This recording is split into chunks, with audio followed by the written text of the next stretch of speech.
अस्सलाम वालेकुम डिफेंसर्स। Friends, defence updates में चीन के J-50 next generation combat aircraft की स्पेक्स आपके साथ शेयर करेंगे। इटली को इन्फेंट्री फाइटिंग व्हीकल्स की डिलीवरी समेत दीगर अहम बैन अवी दिफाई खबरें भी इस वीडियो में शामिल होगी। So let's start.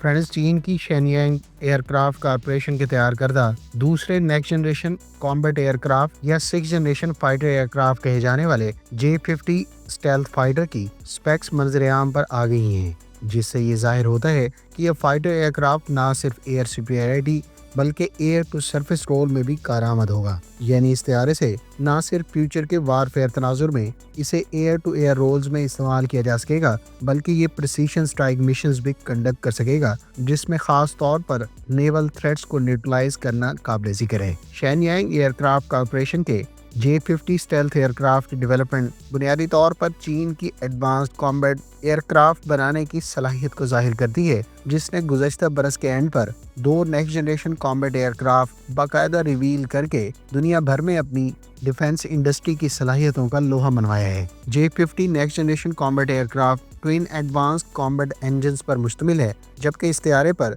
Swept back wing design का इस्तेमाल किया गया है और इसी तरह से फुली एडजस्टेबल टेल फिन्स इसकी एजिलिटी और ऑपरेशन रेंज के साथ साथ एडेप्टेबिलिटी को जाहिर करते हैं। ट्विन इंजन होने के नाते ये फाइटर एयरक्राफ्ट ना सिर्फ ज़्यादा रेंज रखता है, बल्कि बेहतर थ्रस्ट की बदौलत ये ऑपरेशनल रिडेंडेंसी और क्रिटिकल लॉन्ग रेंज और कैरियर बेस्ड ऑपरेशंस कंडक्ट कर सकेगा। इसकी लेंथ और विंग स्पैन 22 मीटर्स, जबकि इसकी top speed 2470 kilometre per hour बताई गई है और ये 2200 किलोमीटर का कॉम्बैट रेडियस रखता है। J-50 स्टेल्थ एयरक्राफ्ट को लॉन्ग रेंज ऑपरेशंस और डाइवर्स कॉम्बैट सिनेरियोज में इस्तेमाल किया जा सकेगा। इब्तदाई तौर पर मंजर-ए-आम पर आने वाली रिपोर्ट्स के मुताबिक J-50 next generation combat aircraft के वेपन्स की बात करें तो इस पर मुमकिन तौर पर PL-17 या PL-21 कहे जाने वाले extra long range air to air missile को इस्तेमाल किया जा सकेगा और ये तैयारा तकरीबन 4 इस किस्म के मिसाइल्स को कैरी कर सकेगा। इसके अलावा PL-15 long range air to air missile भी इसके एयर टू एयर पैकेज में इस्तेमाल किया जा सकता है। इस तैयारे पर एंटी शिप रोल में YJ-12 supersonic air launch missile का इस्तेमाल किया जा सकेगा, जो 400 किलोमीटर की रेंज और मार्क 3 की स्पीड से फ्लाई करते हुए मुख्तलिफ नोयत के क्रूशल एसेट्स और मैरी टाइम रोल में इस्तेमाल होने वाले एसेट्स को निशाना बना सकता है। माहिरीन का कहना है कि J-50 अमेरिका के under development next generation air dominance program का रिस्पॉन्स है और यकीनी तौर पर इस तैयारे के हवाले से आने वाले अरसे में मजीद सलाहियतों और वेपन से रिलेटेड तफसीलात मंजर-ए-आम बनाएंगी।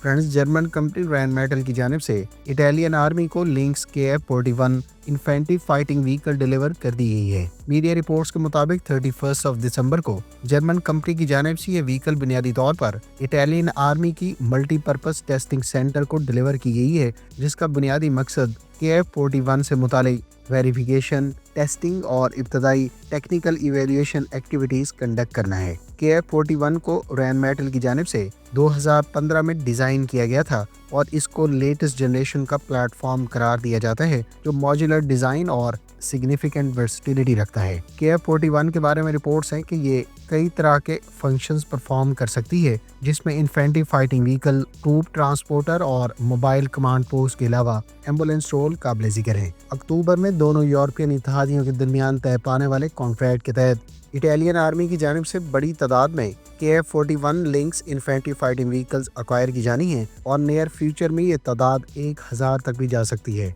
इटालियन लियोनार्डो और जर्मन रैनमेटल इन व्हीकल से मुतालिक कोलैबोरेट करेंगी और इटली में जर्मन ताउन से तैयार की जाने वाली व्हीकल्स में दोनों मालिक का 50-50 शेयर होगा।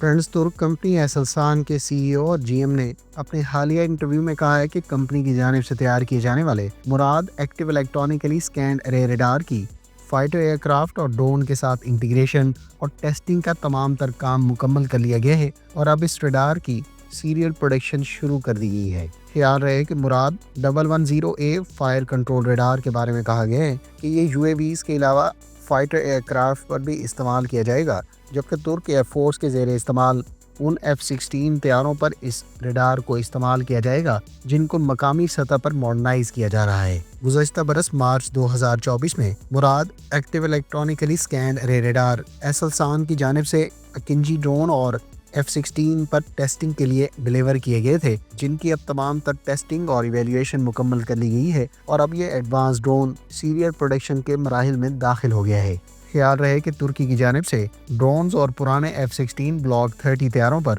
اس ریڈار کے استعمال سے نہ صرف ترک ایئر فورس کو نئی کیپیبلٹی حاصل ہوگی، بلکہ ترکی اب اپنے اکنجی ڈرون کے ساتھ اس ریڈار کو ایکسپورٹ کسٹمرز کو بھی آفر کر سکتا ہے، جو یقینی طور پر اکنجی ڈرون کی صلاحیتوں کو بھی فردر انہینس کر دے گا۔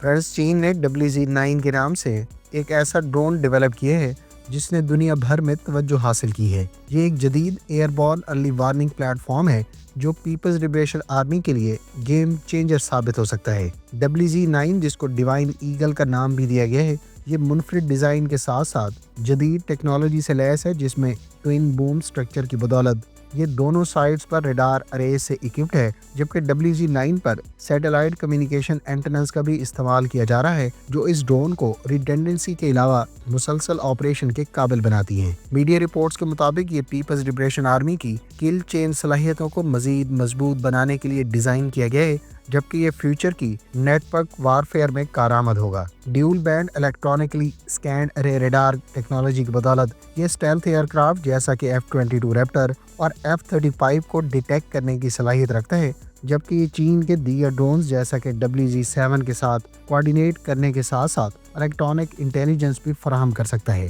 WZ-9 کو نہ صرف بیٹل سپیس اویئرنیس کے لیے بڑی تعداد میں پروڈیوس اور آپریشنل کیا جا سکتا ہے، کیونکہ یہ ڈرون کم قیمت ہونے کے ساتھ ساتھ بڑی تعداد میں کم وقت میں پروڈیوس کیے جا سکتے ہیں، اور اس ڈرون کو مین آن مین ٹیمنگ اسٹریٹجی کا بھی فیوچر میں حصہ بنایا جا سکتا ہے۔ آپ کی چین کے WZ-9 ڈرون کی ڈیولپمنٹ پر کیا اوپینین ہے، کمنٹ کر کے ضرور بتائیں۔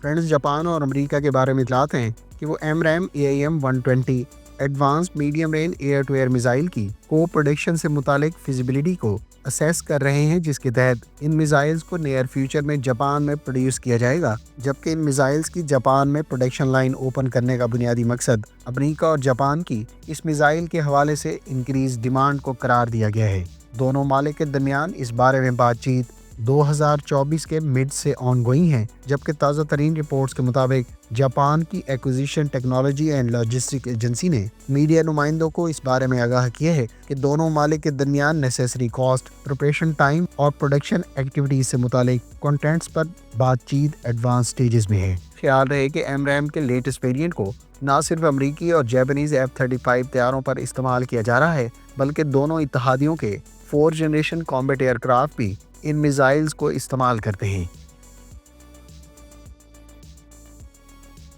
جرمن حکومت نے مقامی کمپنی کو اپنی نیوی کے لیے مزید 4 سب مرین کا کانٹریکٹ ایوارڈ کیا ہے۔ جرمن حکومت کی جانب سے 4 type 212 CD submarines German navy کے لیے آرڈر کی گئی ہیں، جن کو next generation conventionally powered diesel electric submarines قرار دیا جاتا ہے۔ خیال رہے کہ جرمن حکومت اور مقامی کمپنی TKMS کے درمیان جولائی 2021 میں طے پانے والے $6.1 ارب کے کانٹریکٹ کے تحت کمپنی کی جانب سے ٹوٹل 6 اس قسم کی سب مرینز تیار کی جانی تھی، جس میں سے 2 جرمن نیوی اور 4 ناروے کی نیوی کے لیے نیئر فیوچر میں پروڈیوس اور ڈیلیور کی جانی ہے۔ تاہم جرمن حکومت کی جانب سے مزید 4 additional next generation type 212 CD submarines German navy کے لیے الگ سے آرڈر کی گئی ہیں، جن پر ڈیولپمنٹ کا کام آنے والے عرصے میں شروع ہوگا۔ فرینڈز، یہ تھی آج کی ڈیفنس اپڈیٹس۔ امید ہے اس ویڈیو سے آپ کی معلومات میں اضافہ ہوگا۔ ملتے ہیں نیکسٹ ویڈیو کے ساتھ، اپنی دعاؤں میں یاد رکھیے گا۔ اللہ حافظ۔ پاکستان